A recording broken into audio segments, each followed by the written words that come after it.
All right, so let's throw out some fun facts here about To Live and Die in LA. $6 million budget, right? Opens in 1985, and it brings in 17.3 million at the box office. Not bad, not bad.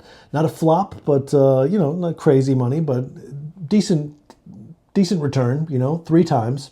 It made 3.5 million in its opening weekend, behind only Death Wish 3. Boy, what a time for movies. Probably a carryover from the 70s, right? These big Death Wish and like Rolling Thunder and all these great revenge films or cop films or neo-noir thrillers.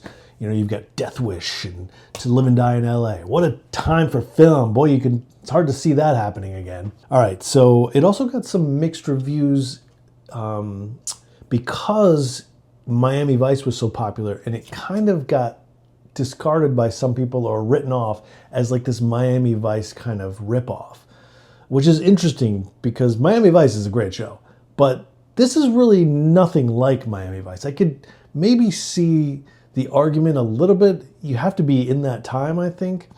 It's interesting how that happens, where movies are made at a time where an actor is hot or a topic is hot, but then you kind of make it knowing that decades later, nobody's going to fucking remember that. Like, if you had told me that it was a Miami Vice ripoff at the time, I wouldn't have even known they were. I knew they would have been alive at the same time, but I wouldn't have thought of that.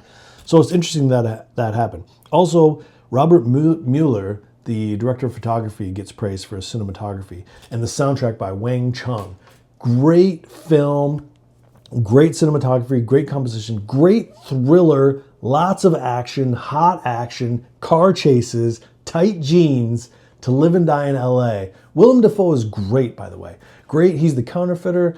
He's burning his own paintings. I don't really know what that's about. Has something to do with the artificiality of human activity or LA or culture or something. I don't know, but I love it. He's great. Willem Dafoe really makes that character, makes this movie a fantastic film, To Live and Die in LA. It's on the Criterion Collection at the time of this recording. I'm sure it'll be elsewhere. Cult classic, neo-noir thriller. Let me know what you think. I want to know what your thoughts are. Have you seen it in a while? Have you never seen it?